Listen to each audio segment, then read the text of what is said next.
तो चलिए शुरू करते हैं आज का टॉपिक क्लास 6 का चैप्टर 10 हिस्ट्री का। ठीक है, एंड फाइनली हम लोग चैप्टर 10 तक पहुंचे गए हैं। उसके बाद और एक चैप्टर है एंड क्लास 6 आपका कंप्लीट हो जाएगा हिस्ट्री में। तो आइए देखते हैं, चाहे आप किसी भी एग्जाम की तैयारी कर रहे हो, कम्पिटिटिव एग्जाम या फिर आप क्लास 6 के बच्चे हो, सभी के काम में आएगा क्योंकि सब हम लोग समझने आते हैं। ठीक है, क्योंकि मेन चीज़ है समझना। पढ़ने का तो कोई भी पढ़ लेता है एंड पढ़िएगा तभी समझिएगा, सिंपल सी बात है। तो मेहनत तो है बॉस। आइए पढ़ते हैं अध्याय 10 नए साम्राज्य और राज्य। इसमें हम लोग पढ़ेंगे कि कौन कौन से नए साम्राज्य बने और कौन कौन से नए राज्य बने। ठीक है, एंड क्लास 6 का चैप्टर 10 हमारे अतीत। देखिए यहाँ पे अरविंद, देखिए अरविंद जो है ये अरविंद है और बाहर इसकी मुस्कान देख के तो लगता है कि यह क्या बताए ना, एकदम प्यारी मुस्कान है, दांत दिखा के मुस्कुरा रहा है, क्या बात है। आइए, अरविंद राजा बना। अरविंद क्या बना? राजा। अरे यार ये राजा बन गया, चलिए कोई बात नहीं, ये राजा बन गए, हम लोग भी राजा बन जाएंगे, हम लोग सम्राट बन जाएंगे। ठीक है, अरविंद अपने स्कूल में खेले जाने वाले नाटक में राजा की भूमिका अदा करने के लिए चुना गया। ठीक है, स्कूल में नाटक खेला जा रहा था, इसको राजा बना दिया गया। उसने सोचा कि वह शाही वेशभूषा में मूंछों पर ताव देते हुए रूप पहले कागज में लिपटी तलवार को शान से पकड़कर चहल कदमी करेगा। जरा सोचो उसे कितनी हैरानी हुई जब उसे बताया गया कि उसे बैठकर बीना भी बजानी होगी और कविता पाठ करना भी होगा और एक संगीतज्ञ राजा और कौन हो सकता है। वह अरविंद सोचने लगा कि यार ऐसा राजा कौन था जो बीना भी बजाता था और पाठ भी करता था। तो ऐसा राजा था एक, ठीक है, इतिहास में एक ऐसा राजा हुआ जो कि पाठ करता था, बीना बजाता था। समुद्रगुप्त नाम था, समुद्रगुप्त। आइए पढ़ते हैं, समुद्रगुप्त के बारे में जानना पड़ेगा इस चैप्टर में। बहुत ही इंटरेस्टिंग यार, क्या बताएं, एक नंबर का राजा था। उनके काल को भारत का गोल्डन पीरियड कहा जाता है, हिस्ट्री का गोल्डन पीरियड, स्वर्णिम काल। देखिए क्या बताती है प्रशस्तियाँ। प्रशस्तियाँ मतलब एक तरह समझ लीजिए कि ग्रंथ है, प्राचीन भारत में लिखाई हुई किताब है। ठीक है, यही समझ लीजिए प्रशस्ति। तो दरअसल अरविंद गुप्त वंश के प्रसिद्ध राजा समुद्रगुप्त की भूमिका अदा करने जा रहा था। अरविंद जो है वो जो हंसता हुआ लड़का था, किसका भूमिका अदा कर रहा था? समुद्रगुप्त की। समुद्रगुप्त के बारे में हमें इलाहाबाद के अशोक स्तंभ पर खुद एक लंबे से अभिलेख से पता चलता है। कहाँ से पता चलता है? तो इलाहाबाद में, जो उत्तर प्रदेश का इलाहाबाद है, वहां से अशोक स्तंभ पर खुदे हुए एक लंबे अभिलेख से पता चलता है।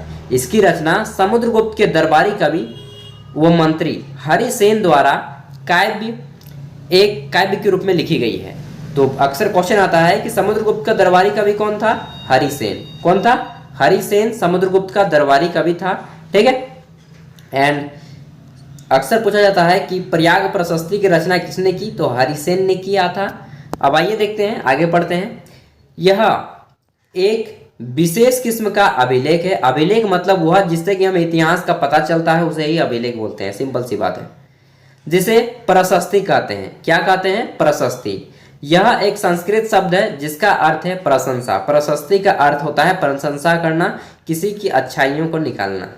प्रशस्तियां लिखने का प्रचलन पहले भी था। तुमने अध्याय 9 में गौतमीपुत्र सातकर्णी की प्रशस्ति के बारे में पढ़ा, परंतु गुप्त काल में इनका महत्व और भी बढ़ गया। हम लोगों ने पढ़ा था गौतमीपुत्र सातकर्णी जो कि सातवाहन वंश के सबसे महान राजा थे और इनकी जो है पूरा का पूरा दक्षिणी पथ इनके कब्जे में था, सातवाहनों के वंश में। ठीक है, और सातवाहन जितने भी थे वे अपने नाम के पहले अपने माता का नाम जोड़ा करते थे।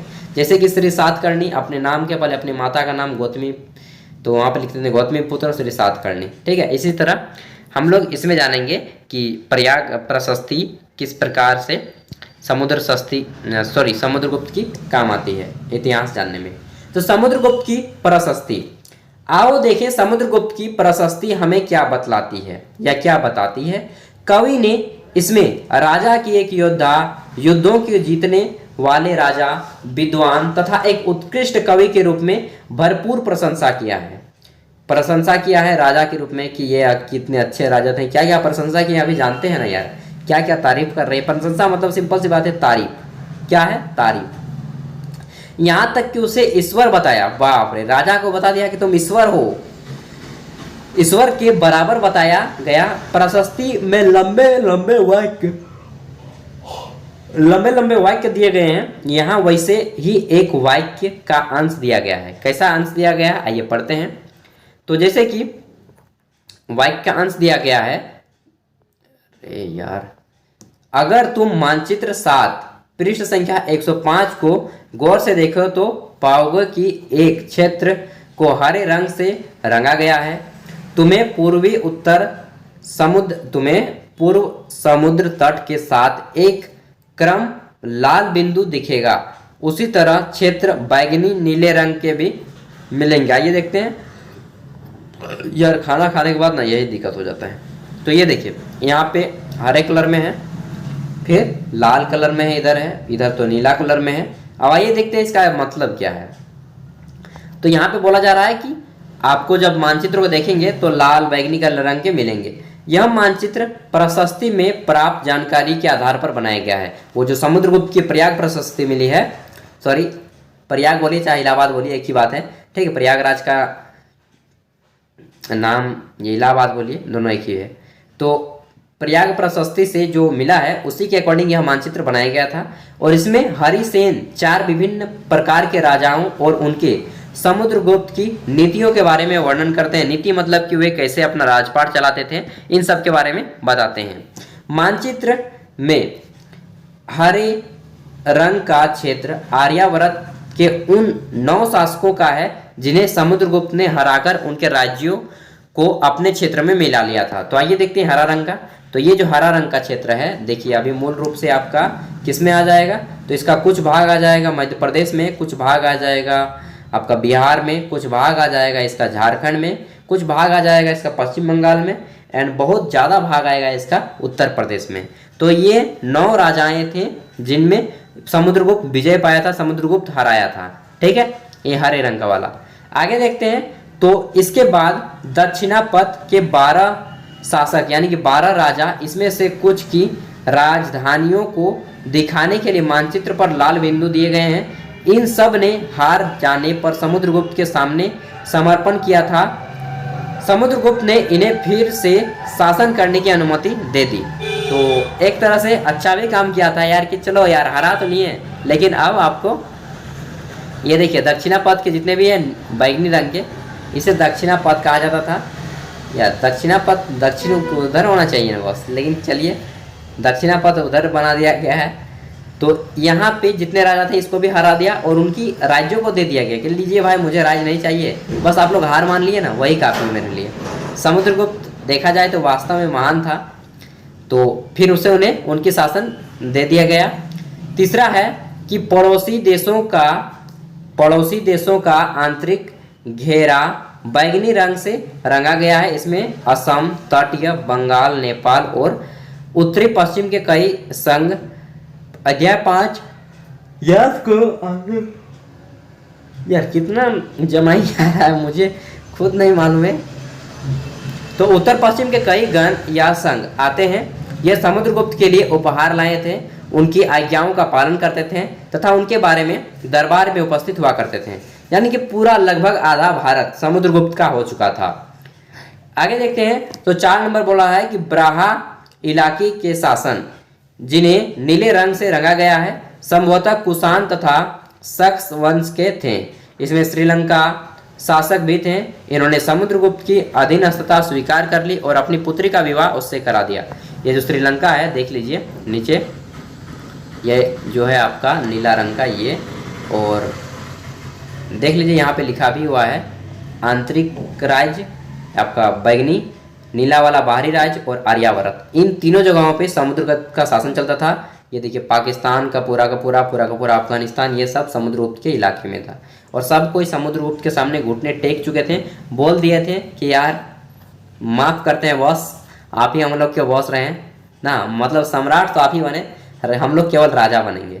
अब देखिए मानचित्र में प्रयाग यानी कि इलाहाबाद का पुराना नाम, इलाहाबाद का नाम बदल कर अभी क्या कर दिया गया है, प्रयागराज।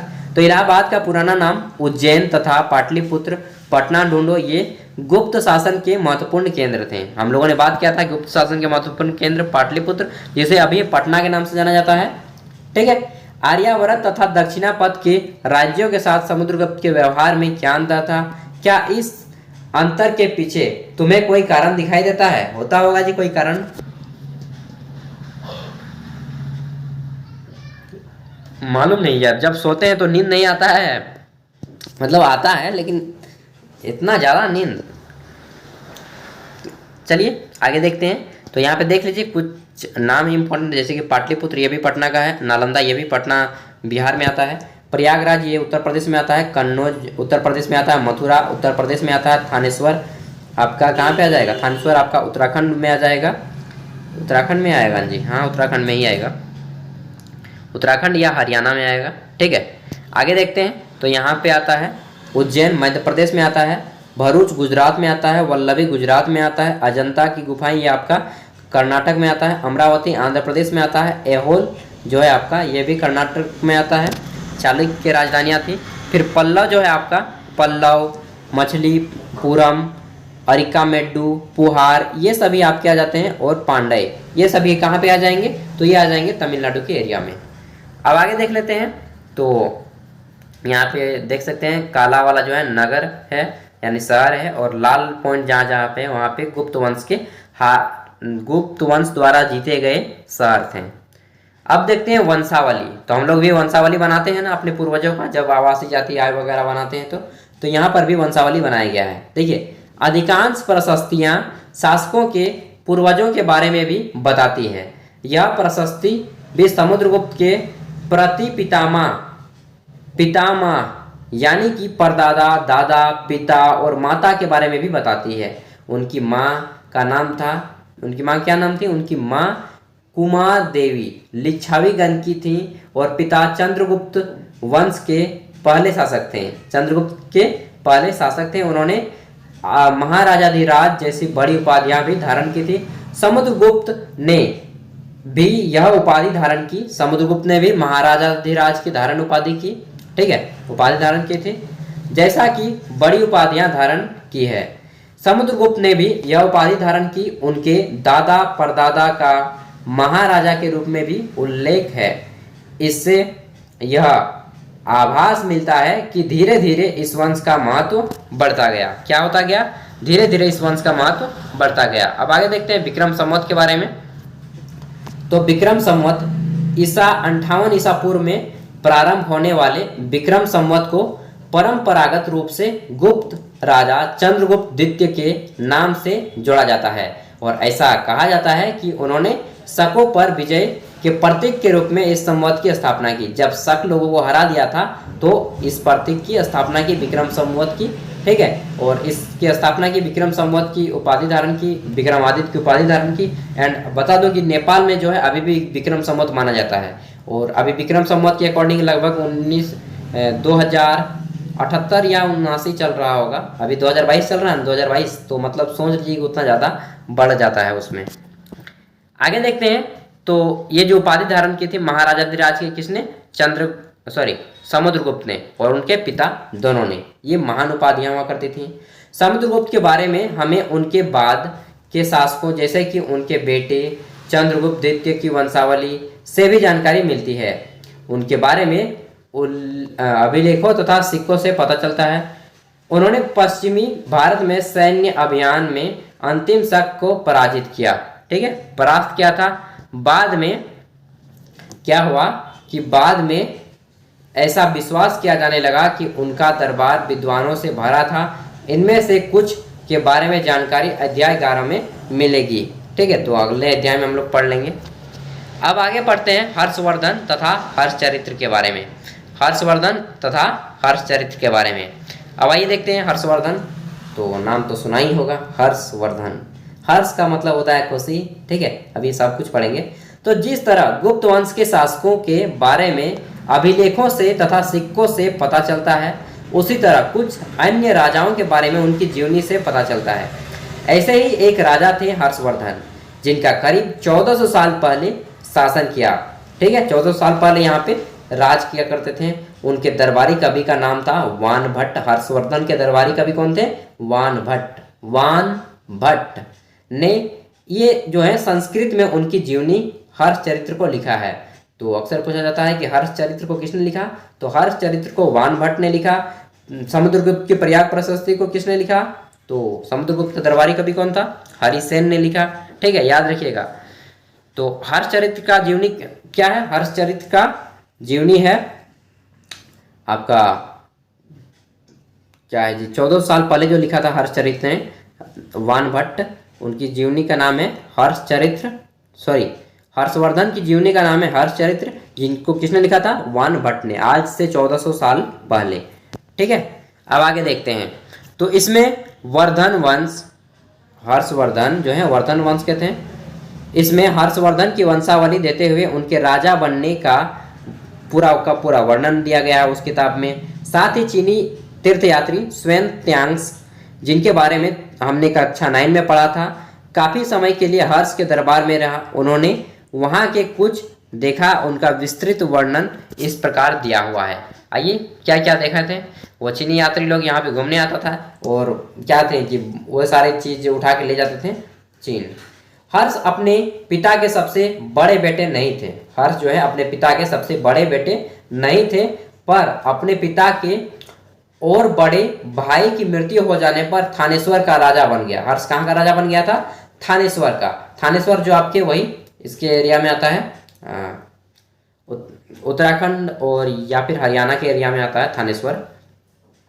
थानेश्वर का राजा बन गया था। उनके बहनोई कन्नौज के शासक थे। उनका जो बहनोई था, जिसको हम लोग साला बोलते हैं ना या फिर सारा, वह क्या था, कन्नौज का शासक था। बंगाल के शासक ने उन्हें मार डाला तो हर्ष ने कन्नौज को अपने अधीन कर लिया और बंगाल पर भी आक्रमण कर दिया। ठीक है, जब हर्ष का बहनोई कहाँ का शासक था, कन्नौज का। ठीक है, लेकिन जब बंगाल के राजा ने उनके बहनोई को मार डाला, यानी कन्नौज के राजा को मार डाला, तो हर्षवर्धन ने कन्नौज को अपने अधीन कर लिया। यानी कि जो हर्षवर्धन के साला का राज्य था कन्नौज, उसे भी हर्षवर्धन ने अपने क्षेत्र में ले लिया कि आज से इसकी देखरेख भी हम करेंगे, कन्नौज की भी देखरेख हम करेंगे, अपना साला का जिम्मेवार भी हम देख लेंगे। कन्नौज को अपने अधीन कर लिया और बंगाल पर आक्रमण कर दिया। अब क्या किया कि बंगाल पर आक्रमण कर दिया। क्यों? क्योंकि उसके बहन के पति यानी कि उसके साला को मार दिया था बंगाल के नवाब ने। ठीक है, आगे देखते हैं। तो मगध तथा संभवतः बंगाल को भी जीतकर उन्हें पूर्व में जितनी सफलता मिली थी उतनी ही सफलता अन्य जगहों पर नहीं मिली। जैसा कि बंगाल में उन्होंने जीत लिया, उस वैसा अन्य जगहों पर नहीं जीत पाया। जब उन्होंने नर्मदा नदी को पार कर दक्कन की ओर आगे बढ़ने की कोशिश की, यानी कि दक्षिण भारत साउथ इंडिया में घुसने की कोशिश की, तब चालुक्य नरेश पुलकेशिन ने उन्हें रोक दिया। किसने रोक दिया? चालुक्य नरेश, चालुक्य वंश के एक राजा थे पुलकेशिन, उन्होंने उसको मार दिया था। रोक दिया था क्या यार, मार दिया था। तो जय हो जय हो। यार क्या बताएं। भारत का राजनीतिक मानचित्र देखो, ये है पॉलिटिकल मैप देखना है, और बोला जा रहा है कि सूची बनाओ कि जब हर्षवर्धन बंगाल तथा नर्मदा तक गए होंगे तो आज के किन किन राज्यों से गुजरे होंगे। तो अगर आप मैप देखेंगे ना, तो नर्मदा से गुजरे होंगे तो आपके बहुत सारे राज्य, जैसे कि किस रूट से गए होंगे मायने ये रखता है यार ना, किस रूट से गए होंगे, क्योंकि भारत छोटा मोटा नहीं है। आगे देखते हैं। तो हमारा है कि पल्लव, चालुक्य, पुलकेशिन की प्रशस्ति। पल्लव, चालुक्य, पुलकेशिन, ये 3 लोगों की प्रशस्तियों के बारे में जाने के मतलब कि 3 लोगों की कहानियां अब हम पढ़ने वाले हैं। देखिए, जिस समय ये युद्ध वगैरह हो रहा था, उस समय इस काल में पल्लव और चालुक्य दक्षिण भारत के सबसे महान राजा थे। चालुक्य और पल्लव, ये 2 जो थे महान राजा थे दक्षिण भारत में। पल्लवों का राज्य उनकी राजधानी कांचीपुरम के आसपास के क्षेत्रों से लेकर, कांचीपुरम यानी कि आपका तमिलनाडु के क्षेत्र से लेकर के कावेरी नदी के डेल्टा तक फैला था, जबकि चालुक्य राज्य कृष्णा और तुंगभद्रा नदियों के बीच फैला था। मतलब कि चालुक्य जो थे मुख्य रूप से आपका कर्नाटक महाराष्ट्र के एरिया में थे, और जबकि ये आपका जो थे पल्लव, ये थे आपके इस साइड तमिलनाडु, ये जितना हैदराबाद का एरिया आता है इस समय में पल्लव थे। ठीक है, आगे देखते हैं। तो चालुक्यों की राजधानी, चालुक्य की राजधानी कहाँ थी? ऐहोल थी। चालुक्य की राजधानी थी ऐहोल, जो कि आपके कर्नाटक एरिया में आता है। और यह एक प्रमुख व्यापारिक केंद्र था। ऐहोल क्या था? प्रमुख व्यापारिक बिजनेस का सेंटर था, बिजनेस हब था हम लोग बोल सकते हैं। धीरे धीरे यह एक धार्मिक केंद्र भी बन गया। ऐहोल जो है धीरे धीरे क्या बन गया? धार्मिक केंद्र बन गया, जहाँ कई मंदिर थे। ठीक है, पल्लव और चालुक्य एक दूसरे की सीमाओं का अतिक्रमण करते थे। मुख्य रूप से राजधानियों को निशाना बनाया जाता था। जो समृद्ध शहर थे, जो बड़े बड़े शहर थे, उनको निशाना बनाया जाता था। ठीक है, ताकि वहाँ पे अगर कुछ हो तो ज़्यादा कुछ हासिल हो सके। आगे देखते हैं। तो पुलकेशिन द्वितीय सबसे प्रसिद्ध चालुक्य राजा थे। जो पुलकेशिन द्वितीय थे, जिसने हर्षवर्धन को हराया था, यह चालुक्य वंश के सबसे महान राजा थे। मतलब कि इस बुक में जितने भी पढ़ेंगे सब महान राजा के ही बारे में पढ़ेंगे, छोटे छोटे राजाओं के बारे में नहीं पढ़ेंगे। तो पुलकेशिन द्वितीय जो हर्षवर्धन को मार गिराया था, यह चालुक्य वंश का सबसे महान राजा था। और महान राजा इसलिए हुआ क्योंकि हर्षवर्धन को मारा, इसीलिए महान हुआ। उनके बारे में हमें उनके दरबारी कवि रवि कीर्ति द्वारा रचित प्रशस्ति से पता चलता है। किससे पता चलता है? तो रवि कीर्ति द्वारा रचित प्रशस्ति से पता चलता है। इसमें उनके पूर्वज, खासतौर से पिछली 4 पीढ़ियों के बारे में बताया गया है। पुलकेशिन द्वितीय को अपने चाचा से यह राज्य मिला था। पुलकेशिन द्वितीय को राज्य किसने दिया था? उसके चाचा जी ने, उसके काका ने, ठीक है, चाचू ने। आगे देखते हैं। तो रवि कीर्ति जो कि पुलकेशिन द्वितीय यानी कि चालुक्य वंश का दरबारी कवि था, रवि कीर्ति, उनके अनुसार पूर्व तथा पश्चिम दोनों समुद्री इलाकों ने अपने अभियान चलाए। इसके अतिरिक्त उन्होंने हर्षवर्धन को भी आगे बढ़ने से रोका। हर्ष का अर्थ आनंद होता है। हर्ष का मतलब क्या होता है? आनंद, खुशी। हम लोग ने क्या है आज बहुत हर्ष हुई आपको। तो हर्ष का मतलब क्या होता है? आनंद या खुशी। कवि का कहना है कि इस पराजय के बाद जब हर्षवर्धन हार गया तब हर्ष नहीं रह सका। जब पराजय के बाद अब हर्ष नहीं रहा। पुलकेशिन द्वितीय ने पल्लव राजा के ऊपर भी आक्रमण किया। पुलकेशिन जो द्वितीय था, जो आपका क्या बोलते हैं जी, कर्नाटक एरिया के इलाके में जो था पुलकेशिन द्वितीय, ठीक है, चालुक्य वंश के राजा, वे पल्लवों पर भी आक्रमण कर दिए और कांचीपुरम की दीवार को पीछे शरण लेनी पड़ी। पल्लव राजा के आक्रमण किया, जिसे कांचीपुरम यानी कि जो तमिलनाडु का कांचीपुरम है, वहां पे जाकर के इनको शरण लेना पड़ा, छिपना पड़ा। समझ रहे हैं? तो मान गए जी चालुक्य तो थे, चालुक्य चालाक थे ना, हम लोग बोल सकते हैं चालुक्य क्या थे? चालाक थे। अब चालुक्यों की विजय अल्पकालीन थी। क्या थी? शॉर्ट टाइम के लिए था। लड़ाई से दोनों वंश दुर्लभ होते गए। पल्लवों और चालुक्यों को अंततः राष्ट्रकूट तथा चोलों ने समाप्त किया। अब इन दोनों को किसने समाप्त कर दिया? चोल ने। पल्लव तथा चालुक्य, अंततः इन दोनों को राष्ट्रकूट तथा चोल ने समाप्त किया। अब फिर से दो आ गया, राष्ट्रकूट भी आ गया और चोल वंश, ये दोनों पल्लव और चालुक्य को समाप्त कर दिए। आगे देखते हैं। तो इन राज्यों का प्रशासन कैसे चलता था, आइए जानते हैं कि ये अपना राज्यपाट किस तरह से काम क्रिया चलाते थे। सबसे पहले राजाओं की तरह इनके लिए, एक मिनट यार, तो पहले राजाओं की तरह इन राजाओं के लिए भूमि कर सबसे महत्वपूर्ण बना रहा। तो सबसे पहले ये राजा क्या करते थे? टैक्स लेते थे अपने जमीन पर, जो कि सबसे इंपॉर्टेंट टैक्स था इनके लिए। प्रशासन की प्राथमिकता इकाई गांव थी। प्रशासन की सबसे छोटी इकाई गांव थी, लेकिन धीरे धीरे कई बदलाव आए। राजाओं ने आर्थिक, सामाजिक, राजनीतिक तथा सैन्य शक्ति रखने वाले लोगों का समर्थन जुटाने के लिए कदम उठाए। उदाहरण के तौर पर क्या है? उदाहरण के तौर पर कुछ महत्वपूर्ण प्रशासकीय पद आनुवांशिक बन गए। जो प्रशासक पद थे, मतलब यहाँ तक कि जितने भी एडमिनिस्ट्रेटिव पद थे, प्रशासक के पद, वे भी मेरा बेटा, मैं क्या, उसके बाद मेरा बेटा, फिर मेरा बेटा का बेटा, मेरा बेटा का बेटा, इस तरफ जो है पैतृक बना दिया, आनुवांशिक बना दिया गया। पद का अनुपासिक पाते थे। जैसा कि कवि हरिसेन अपने पिता की जगह पे बैठे थे, और उनके पिता का नाम क्या था? महादंड नायक, अर्थात मुख्य न्याय का अधिकारी। महादंड नायक हम लोग लिखते हैं ना, दंडाधिकारी, जिला दंडाधिकारी IAS वगैरह की गाड़ी में, ठीक है। तो जब बन जाएंगे ना तो उसी तरह लिखेंगे जिला दंडाधिकारी महोदय। तो क्या थे, हरिसेन के पिता क्या थे, दंड नायक थे, महादंड नायक, मेन जज जिसको हम लोग बोलते हैं हेड जज, ठीक है, चीफ जस्टिस। तो आइए देखते हैं, पहले पद क्या थे, प्रशासनिक पद थे आपके पैतृक यानी कि वंशानुगत। कभी कभी एक ही व्यक्ति कई पदों पर कार्य करता था, जैसे कि हरिसेन एक महादंड नायक होने के साथ साथ कुमारात्मक अर्थात वह महत्वपूर्ण मंत्री तथा एक संधि विग्रहिक अर्थात युद्ध और शांति के विषयों का भी मंत्री था। संभवतः वहां के स्थानीय प्रशासक ने प्रमुख व्यक्तियों का बहुत बोलबाला था। इसमें नगर श्रेष्ठी यानी कि मुख्य बैंकर या शहर का व्यापारी सार्वहार जिसको सार्थवाह बोला जाता है, यानी कि व्यापारियों के काफिले का नेता, जो व्यापारियों के काफिले का नेता था उनको सार्थवाह बोला जाता था, ठीक है।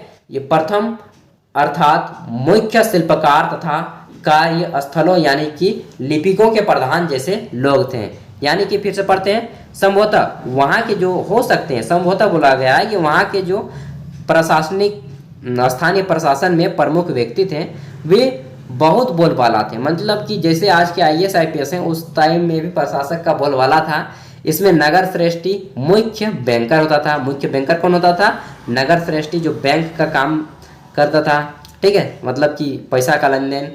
शहर का व्यापारी सार्थवाह यानी कि व्यापारियों के काफिले का नेता। प्रथम कुलिक अर्थात मुख्य शिल्पकार तथा कार्यस्थलों यानी कि लिपिकों के प्रधान जैसे लोग इस पद पे प्रशासक पद कहलाते थे और ये इन पदों पर कार्य करते थे। आगे देखते हैं, तो हमारा क्वेश्चन है फिर कि इस तरह की नीतियां कुछ हद तक प्रभावशाली होती थी, पर समय के साथ साथ इनमें कुछ व्यक्ति इतने अधिक शक्तिशाली हो जाते थे कि अपना स्वतंत्र राज्य स्थापित कर लेते थे। तो समय के साथ साथ ये इतने शक्तिशाली हो जाते थे कि ये अपना स्वतंत्र अलग राज्य स्थापित कर लेते थे। आगे देखते हैं, तो यहाँ पे क्वेश्चन है कि सोचकर बताओ कि अफसरों का पद आनुवंशिक कर देने में क्या फायदे और क्या नुकसान थे। तो फायदा यह था कि उनको फिर से नए प्रशासक नियुक्त करने में पैसा ज़्यादा खर्चा नहीं करना पड़ता था, ठीक है। और नुकसान ये था कि व्यक्ति योग्य अगर नहीं है फिर भी उस पद पे बना जाता था। यार मान लीजिए कोई किसी का पिता, मान लीजिए ना हरिसेन, जो हरिसेन थे पर्याप्त प्रशस्ति जिसने लिखी है हर्षवर्धन के, उसका बेटा अगर मान लीजिए फिर से एकदम बोका है और वहाँ पे काम करने लगे वही मंत्री संतरी का, तो क्या कर पाएगा। तो इससे राज्य को हानि होती है। कुल रूप से देखा जाए तो मूल रूप से राज्य को ही हानि होती है। क्षणिक लाभ पहुंचता है केवल कुछ पैसों के नियुक्ति के लिए, लेकिन हानि हो जाती है इसमें। अब आइए देखते हैं, तो एक नए प्रकार की सेना के बारे में जानते हैं। देखिए, कुछ राजा अभी भी पुराने राजाओं की तरह एक सुसंगठित सेना रखते थे। मतलब कि छोटा सा संगठित सेना जिसमें हाथी, रथ, घुड़सवार और पैदल सिपाही होते थे। पर इसके साथ कुछ सेनानायक भी होते थे, मतलब कि कुछ कमांडर भी होते थे जो आवश्यकता पड़ने पर राजा को सैनिक सहायता के लिए करते थे, ठीक है, सैनिक सहायता दिया करते थे। इन सेनानायकों को कोई नियमित वेतन नहीं दिया जाता था, बदले में इनमें से कुछ को भूमिदान दिया जाता था। दी गई भूमि से ये कर वसूलते थे, जिससे वे सेना तथा घोड़ा की देखभाल करते थे। साथ ही वे इससे युद्ध के हथियार भी जुटाते थे। युद्ध के लिए क्या लाते थे, हथियार भी लाते थे। इस तरह के व्यक्ति सामंत कहलाते थे। क्या कहलाते थे, सामंत। इस तरह के व्यक्ति जो थे सामंत कहा जाता था। जहां कहीं भी शासक दुर्लभ होते थे, ये सामंत स्वतंत्र होने की कोशिश करते थे। सामंत क्या करते थे, स्वतंत्र होने की कोशिश करते थे। जहां कहीं भी कमजोर हो जाते थे, दुर्लभ शासक, दुर्लभ राजा हुआ करते थे, तो यहाँ पे वे स्वतंत्र सामंत कोशिश करते हैं कि यार राजा तो जाने दो, वो तो मूर्ख है, मतलब कमजोर है, तो शासन तो हम लोग ही करेंगे, ठीक है। सामंत लोग भी बहुत अमीर था। आज के ज़माने में MP MLA समझ लीजिए उन लोग को। आगे देखते हैं, तो दक्षिण के राज्यों की सभाएं, दक्षिण के राज्यों में कौन कौन सी सभाएं कमेटी होती थी, आइए जानते हैं। तो पल्लवों के अभिलेख में कई स्थानीय सभाओं की चर्चा है। इसमें से एक ब्राह्मण भूस्वामी का संगठन जिसे सभा कहा जाता था। ब्राह्मण भूस्वामी, जो भूमि के स्वामी थे ब्राह्मण लोग, उनकी सभा को क्या कहा जाता था, सॉरी संगठन को, उनकी संगठन को सभा कहा जाता था। आगे बोला जा रहा है कि ये उप सभाएं, उप समितियां के जरिए सिंचाई, खेतीबाड़ी से जुड़े विभिन्न काम, सड़क निर्माण, स्थानीय मंदिरों की देखरेख आदि का काम करती थी। जिन इलाकों के भूस्वामी ब्राह्मण नहीं थे वहां उन पर वहां उर नामक ग्राम सभा के होने की बात कही गई है। नगरम, नगरम व्यापारियों के एक संगठन का नाम था। नगरम किसका नाम था, दो व्यापारियों का एक संगठन था जिसे नगरम कहा जाता था। उसके बाद बोला जा रहा है कि व्यापारियों के एक संगठन का नाम था नगरम। इन सभाओं पर धनी तथा शक्तिशाली भूस्वामियों और व्यापारियों का नियंत्रण था। इनमें से बहुत सी स्थानीय सभाएं शताब्दियां तक काम करते थे। स्थानीय सभाएं कितने काम करती थी, 10 सालों तक काम करते थे। आगे देखते हैं। तो अब हम जानने वाले हैं कि उस जमाने में आम लोग कैसा जीवन जीते थे। जो साधारण लोग थे, जिसको हम लोग बोलते हैं मैं आम आदमी हूँ मैं अकेला आदमी हूँ ना, आम आदमी, जनरल मैन, सिंपल मैन। आइए देखते हैं आम आदमी के बारे में। जन साधारण के जीवन की थोड़ी बहुत झलक हमें नाटक तथा कुछ अन्य स्रोतों से मिलती है, जानने को मिलता है। चलो इसके कुछ उदाहरण देखते हैं। तो आइए जी उदाहरण दिखाइए, हम लोग भी देख लेंगे उदाहरण। तो यहाँ पे बोला जा रहा है कि कालिदास अपने नाटक में राज दरबार के जीवन के चित्रण के लिए प्रसिद्ध हैं। इन नाटकों में एक एक रोचक बात यह है, एक इंटरेस्टिंग बात यह है कि राजा और अधिकांश ब्राह्मण जो पंडित लोग थे उनको संस्कृत बोलते हुए दिखाया गया है, जबकि अन्य लोग तथा महिलाएं प्राकृत भाषा बोलते थे। संस्कृत कौन बोलते थे, विद्वान लोग, प्रचंड विद्वान जिसको बोलते हैं, बहुत विद्वान, ठीक है। मतलब जब कभी गुस्सा है ना और बोले कि यार, मतलब कुछ होते हैं आदमी जो आपको जताना चाहेंगे कि देखिए मैं कितना पढ़ा लिखा हूँ, बोलिए अरे यार आप तो प्रचंड विद्वान है ना, प्रचंड विद्वान, उसको प्रचंड विद्वान बोलिएगा। तो वे लोग क्या भाषा बोलते थे, संस्कृत, लेकिन आम आदमी प्राकृत भाषा बोलते थे। महिलाएं कौन सी भाषा बोलते थे, प्राकृत। उनका सबसे प्रसिद्ध नाटक था अभिज्ञान शकुंतलन, जिसको कालिदास ने लिखा है, और दुष्यंत नामक एक राजा और शकुंतला नाम की एक युवती की प्रेम कहानी है, लव स्टोरी है उस जमाने में भी ये सब होता था दोस्त। देखिए कोई बुरा चीज़ नहीं है, अच्छा चीज़ है, लेकिन सही समय पे और सही एज में होना चाहिए।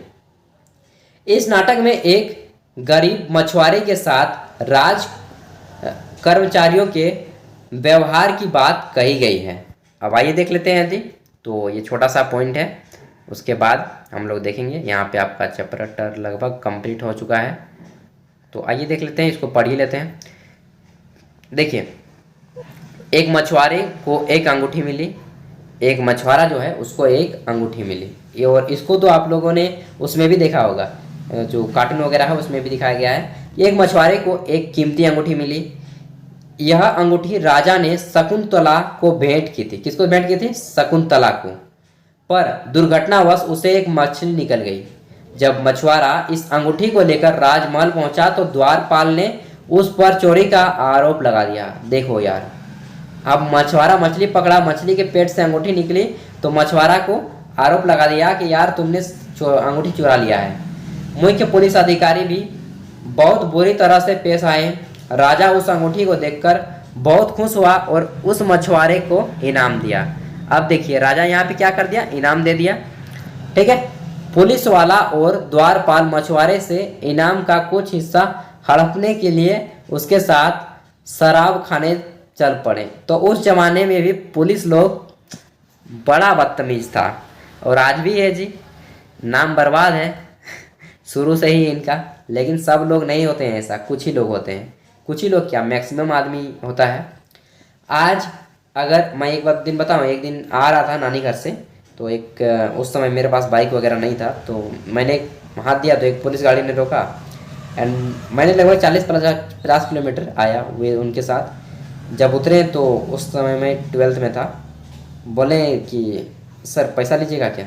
तो बोले क्या तुमको फ्री में ले जाएंगे, क्या लगता है पैसा निकालो चलो। तो यार मुझे बहुत बुरा लगा कि सोचा यार देखो सरकार का गाड़ी है, कम से कम आज फ्री तो आने को मिलेगा, लेकिन नहीं, उनने फुल भाड़ा ले लिया मेरा। तो समझ सकते हैं कि उस जमाने यार फुल ऐसा आदमी होता है ना, क्या बताएं। चलिए, कभी किसी को लिफ्ट दीजिएगा तो पैसा नहीं लीजिएगा दोस्त। मैं कभी किसी को लिफ्ट देता हूँ तो पैसा वगैरह नहीं लेता हूँ, और ज़बरदस्ती पूछता हूँ यार जाना है या कहीं पे तो बैठा लेता हूँ। आप लोग भी कीजिएगा, अच्छा है। अगर आप किसी के लिए अच्छा करेंगे तो आपके लिए भी कोई अच्छा करेगा, ठीक है। मतलब कोई कोई नहीं करेगा, कोई कोई आदमी तो होता ही एकदम इसी लिचर टाइप का। आज अगर किसी गरीब आदमी को कुछ मिलता है और वह पुलिस में खबर करता है तो क्या उसके साथ इसी तरह का बर्ताव किया जाता है? एक प्रसिद्ध व्यक्ति का नाम बताओ जिसने प्राकृतिक उपदेश दिए, और राजा का नाम बताओ जिसे प्रकृति में उपदेश लिखवाएं। तो बताइएगा इसका आंसर। क्या पुलिस वाला यही आज भी वैसा ही करते हैं? तो इसका उत्तर देंगे 60% हाँ पुलिस वाले करते हैं, 40% पुलिस वाले मतलब नहीं लेते। 40% नहीं, 30% पुलिस वाले, 25%, हाँ 25% पुलिस वाले अच्छे होते हैं, 75% पुलिस वाले उसी टाइप के होते हैं, लिचर टाइप के। पेट भरना है, ऊपर नीचे चारों तरफ से लेना है उनको। अब आइए देखते हैं। तो हम लोगों ने कुछ चीज़ें छोड़ दी हैं, जैसे कि यहाँ पे योद्धा समुद्रगुप्त, ठीक है। तो योद्धा समुद्रगुप्त के बारे में जानते हैं, जिनका शरीर युद्ध मैदान में कुठारों और कुल्हाड़ियों, तीरों भालों, बर्छों तलवारों, लोहों की गद्दाओं, नुकीले तीरों तथा अन्य सैकड़ों हथियारों से लगे घावों के दाग से भरे होने के कारण अत्यंत सुंदर दिखता हो, उसे क्या बोला जाता है? योद्धा समुद्रगुप्त। उसका मतलब निकाला गया है यहाँ पे। यह वर्णन तुम्हें एक राजा के बारे में बताता है। क्या इस राजा किस प्रकार के युद्ध लड़ते थे? तो राज्य को जीतने के लिए युद्ध लड़ते थे जी। अब देखिए, अक्सर पूछा जाता है कि इनमें से कौन सा राजा बीना बजाते हुए दिखाया गया है? तो समुद्रगुप्त को बीना बजाते हुए दिखाया गया। ये देखिए समुद्रगुप्त बीना बजा रहे हैं, फोटो है समुद्रगुप्त का, ठीक है। समुद्रगुप्त सिक्कों पर बीना बजाते हुए नजर आ रहे हैं। अब आगे देखते हैं। तो हम लोगों ने इसके बाद क्या छोड़ा था, जितने भी चीज़ें छोड़ी हैं सबको पॉइंट कवर करेंगे एक एक करके। तो ये हो गया था मछुआरे वाले अंगूठे वाली कहानी। एंड बताइएगा क्या होता है आज के ज़माने में। अब देखिए यहाँ पे चीनी यात्री लोग बीच बीच में भारत आते रहा है, लेकिन हम लोग भी अब चीन जाना शुरू कर दिया ना। चीनी तीर्थ यात्री फासियन है, फाहियान होना चाहिए, फासियन का ध्यान उन लोगों की दुर्गति पर भी गया जिन्हें ऊंचे और शक्तिशाली लोग अछूत मानते थे। देखिए फाहियान यहाँ पे एक बहुत रोचक चीज बताते हैं, जरा ध्यान सुनिएगा सीरियसली होकर के। उन्होंने शहरों के बाहर रहना पड़ता था।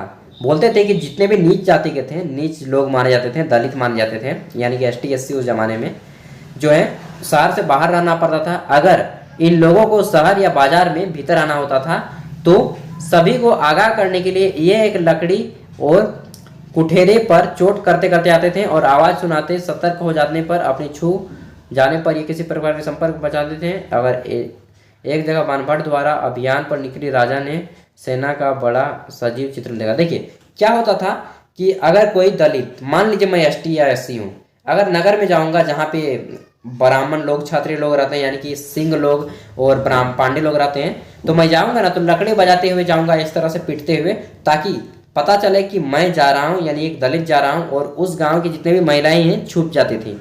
अगर ऐसा माना जाता था कि अगर महिलाएं उनको देख लें तो अछूत हो जाएंगी, उनको नहाना धोना पड़ेगा। सोचिए कितना नीच उनका सोच था यार, कितना गंदा सोच था ना।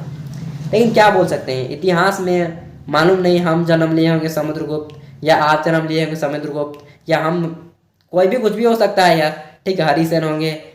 तो समझ रहे ना, इतिहास की बातें, उस समय की बातों को दोष नहीं देना चाहिए, लेकिन अभी की तुलना अगर की जाए तो उस जमाने की सोच अभी की तुलना में गलत है, लेकिन उस जमाने में सही था।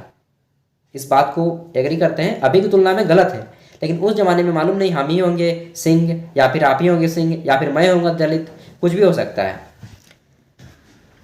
तो ये चित्रण किसने किया? चीनी तीर्थयात्री फाहियान, इसको फासियन यहाँ पे लिखा गया है, फाहियान भी बोला जाता है। देखिए यहाँ पे फिर बोला कि एक जगह वानभट्ट द्वारा अभियान पर निकली राजा की सेना का बड़ा ही सजीव चित्रण दिखाया गया है। अब आइए देखते हैं राजा की सेना कैसे चलती है जी। तो राजा की सेना ना निकली है सवारी राजा जी की। राजा बड़ी मात्रा में साजो सामान लेकर यात्रा करते थे। इसमें हथियारों के अतिरिक्त रोजमर्रा के उपयोग में आने वाली चीजें जैसे कि बर्तन, असबाब, जिसमें सोने के पायदान भी शामिल थे, खाने पीने का सामान, बकरी, हिरन, खरगोश, सब्जियां, मसाले आदि विभिन्न प्रकार की चीजें शामिल होती थी। ये सारी चीजें ठेले गाड़ियों पर या ऊंटों पर हाथियों जैसे सामान ढोने वाले जानवरों की पीठ पर लाद कर ले जाया जाता था। इस विशाल सेना को साथ साथ संगीतकार नगाड़े, बिगुल तथा तुरही बजाते हुए चलते रहते थे। आगे देखा जाए तो रास्ते में पड़ने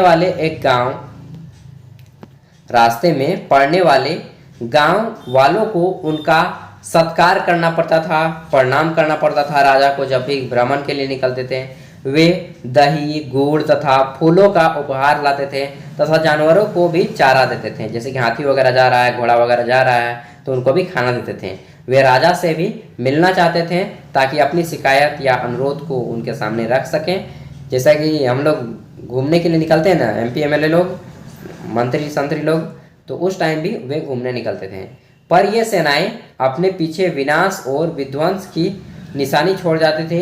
अक्सर गांव वाली झोपड़ी हाथी कुचल डालते थे या फिर व्यापारियों के काफिलों में जूते बैल इस हलचल में माहौल में डरकर भाग खड़े होते थे। वानभट्ट लिखते हैं कि पूरी दुनिया धूल के गर्द में डूब जाती थी। जब भी राजा की आते थे तो हाथी वाला पूरा उत्पात मचाता था और हाथी की आवाज़ से बहुत सारे जो हैं बैल वगैरह फिसकने लगते थे, इधर उधर भाग जाते थे, तो माहौल ख़राब हो जाता था एक तरह से। लेकिन राजाओं को मज़ा आता था यार, चलो हम तो शान है ना। प्रशंसा, देखिए जो व्यक्ति अपनी प्रशंसा को लेकर खुश हो जाता है ना, वास्तव में देखा जाए तो उसकी बहुत बड़ी कमजोरी है। कभी भी अपनी जो है क्या बोलते हैं, अपनी प्रशंसा यानी कि अपनी जो है तारीफ अपने सामने मत सुनिएगा या फिर अपने मुंह से नहीं करिएगा। अगर आपके सामने आपकी कोई तारीफ कर रहा है तो बोलिएगा चुप यार, तुम मेरी तारीफ कम से कम मेरे सामने तो नहीं करो, ठीक है। बुराई कर देना वो सह लेंगे, लेकिन मेरी तारीफ मेरे सामने मत करना, क्योंकि अंदर ही अंदर घमंड पैदा हो जाएगा। आपको भले विश्वास ना हो लेकिन अंदर ही अंदर घमंड पैदा हो जाएगा, ठीक है। इसलिए कभी तारीफ ना सुनिएगा अपनी, बुराइयों को डायरेक्ट सुन लीजिए, उससे आपको बुराइयों को खत्म करने की शक्ति मिलेगी। लेकिन अपनी तारीफ कभी भी अपने मुंह से नहीं करना और दूसरों को अपने सामने मेरी अपनी तारीफ मत सुनना यार। सेना के साथ ले जाने वाले चीज़ों की भी सूची बनाओ ग्रामवासियों के लिए। मतलब सेना के साथ कौन कौन सी चीज़ें ले जाते थे, तो पहले तो अंगरक्षक जाते थे, बॉडीगार्ड वगैरह भी जाते थे उनके साथ। खाने पीने की चीज़ें थी, पूरा सोना चांदी से लदे हुए उपहार थे, दास दासियाँ उनके साथ जाती थी, इस तरह से बनी। अब देखिए हम लोग कुछ एक्स्ट्रा नॉलेज लेते हैं प्रत्येक चैप्टर में। देखिए इसमें क्या है एक्स्ट्रा नॉलेज, तो मानचित्र 6 67 में अरब सागर को ढूंढो, तो अरब सागर को मालूम ही है, गुजरात एरिया के इलाके में आपका गोवा, कर्नाटक, इस सभी इलाकों में, केरल के एरिया में जो समुद्र पड़ता है उसको अरब सागर बोलते हैं। अरब ढूंढो, सॉरी यार यहाँ पे अरब की बात कर रहा है, अरब देशों की, ईरान इराक वगैरह में। तो मरुस्थल होते हुए भी सदियों से अरब यातायात एक बड़ा केंद्र था, मतलब कि अरब देशों के साथ हमारा व्यापार चलता था। दरअसल अरब व्यापारी तथा नाविक ने भारत को यूरोप के बीच समुद्री व्यापार बढ़ाने में एक महत्वपूर्ण भूमिका निभाई थी। अरब में रहने वाले लोग अन्य लोगों में बेदुइन थे जो धूमकड़ कबीले होते थे।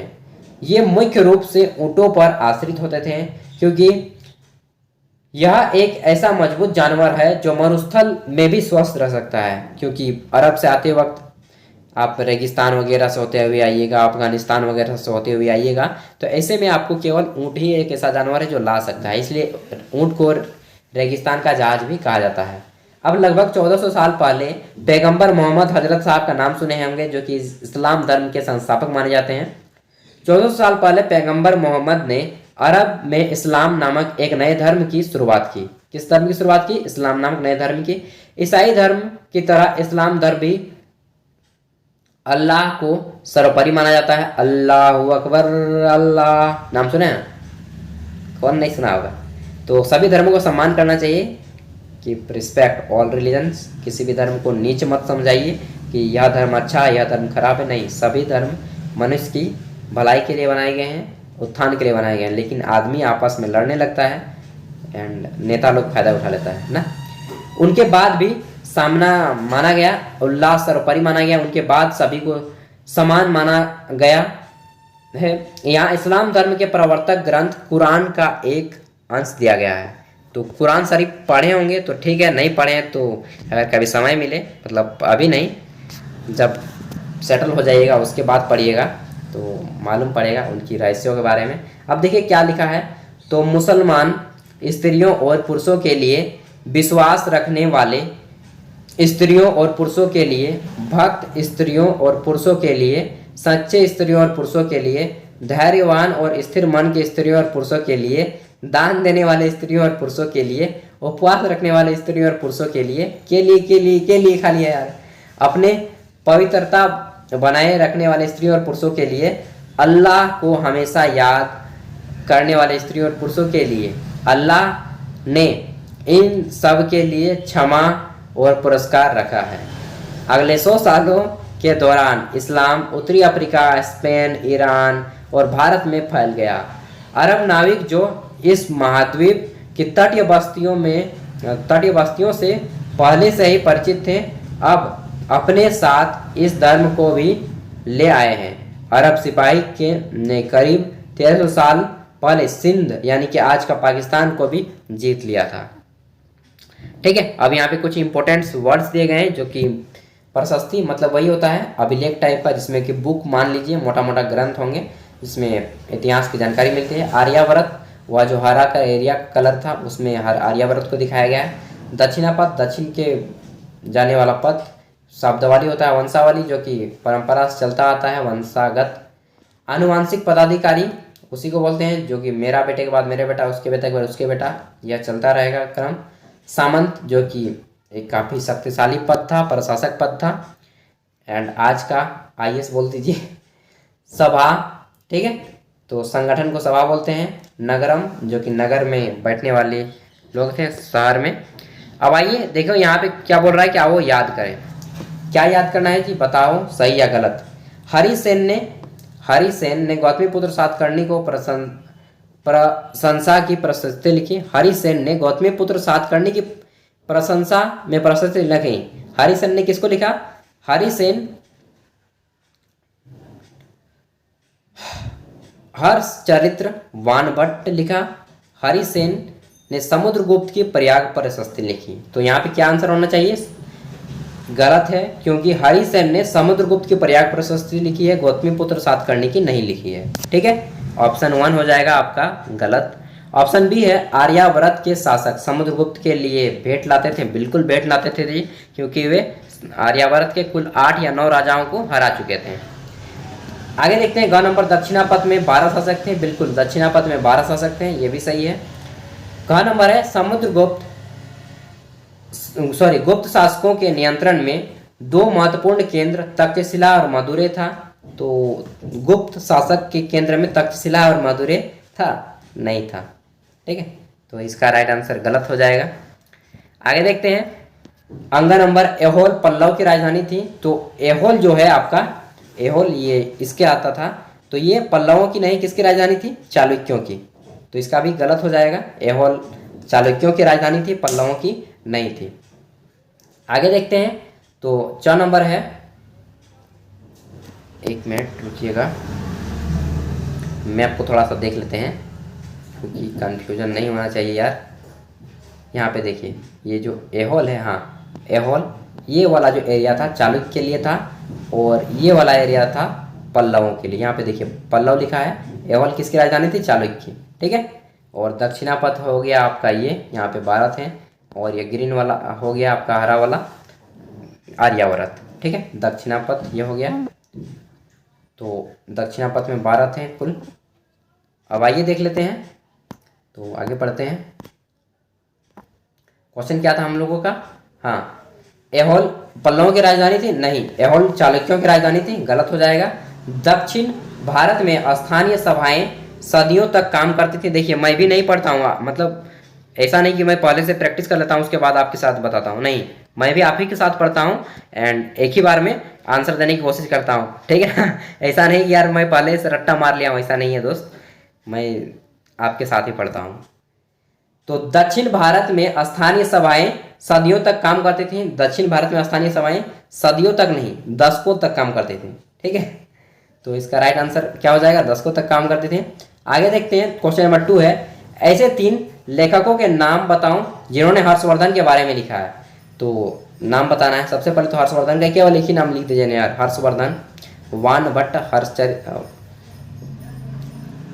हर्षवर्धन का कौन था कवि? समुद्रगुप्त का दरबारी कवि कौन था? समुद्रगुप्त, हर्षचरित्र वानभट्ट ने लिखा है। और समुद्रगुप्त का दरबारी कवि को याद कर लीजिएगा, हरिसेन समुद्रगुप्त का दरबारी कवि था। वानभट्ट का कौन था? तो वानभट्ट की जीवनी लिखी है हरिसेन ने। आगे देखते हैं, वानभट्ट, इस युग में सैन्य संगठन में क्या बदलाव आए? तो इस युग में सैन्य संगठन अच्छी तरह से सुसज्जित हुआ करते थे और सभी के लिए अलग अलग इकाइयाँ थीं। आगे देखते हैं 4 नंबर, इस काल की प्रशासनिक व्यवस्था में तुम्हें क्या क्या नई चीज़ें दिखाई देती हैं? तो इस काल की प्रशासनिक व्यवस्था में बहुत सी चीज़ें नई आ गई थी, जैसे कि न्याय के लिए अलग अधिकारी था, ठीक है, सभा बुलाई जाती थी, और पहले ये सब नहीं हुआ करता था, कोई अस्थाई सैनिक नहीं हुआ करता था, लेकिन अब एक अस्थाई सैनिक है, सबको पेंशन मिलता है महीना महीना। गुप्त वंश की शुरुआत 1700 साल पहले हुई थी एंड हर्ष का शासन जो है आज से 1400 साल पहले हुई थी। तो कंप्लीट होता है हम लोग का यहाँ पे चैप्टर एंड एंजॉय के साथ पढ़ लिए आप भी एंड हम भी, ठीक है। फिर मिलते हैं, यहाँ पे जितने भी क्वेश्चन थे इंपॉर्टेंट, आई होप कि आप लोग नोट कर लिए होंगे एंड नहीं किए तो कोई बात नहीं, एक दिन फाइनली सभी के सेमेस्टर जितने भी चैप्टर हैं उन सभी के नोट्स मैं आपको दे दूंगा ताकि शॉर्ट में रिवाइज हो जाए। 2-3 पेज का नोट्स होगा, उससे ज़्यादा नहीं, क्योंकि शॉर्ट में याद कीजिए, ज़्यादा लॉन्ग याद करने ही नहीं पाएंगे, ठीक है। तो चलिए जी, अरविंद राजा बन गए ना और बिना बजा रहे हैं। Thank you, all the best. Channel पे पहली बार आए तो सब्सक्राइब करें एंड ऑल द बेस्ट यार। सभी स्टडी मटेरियल दूंगा आपको 6 to 12 से लेकर PhD तक के क्वेश्चन पेपर एंड विशेष रूप से आपको इंपॉर्टेंट क्वेश्चन यहाँ पे दिए जाएंगे। Thank you.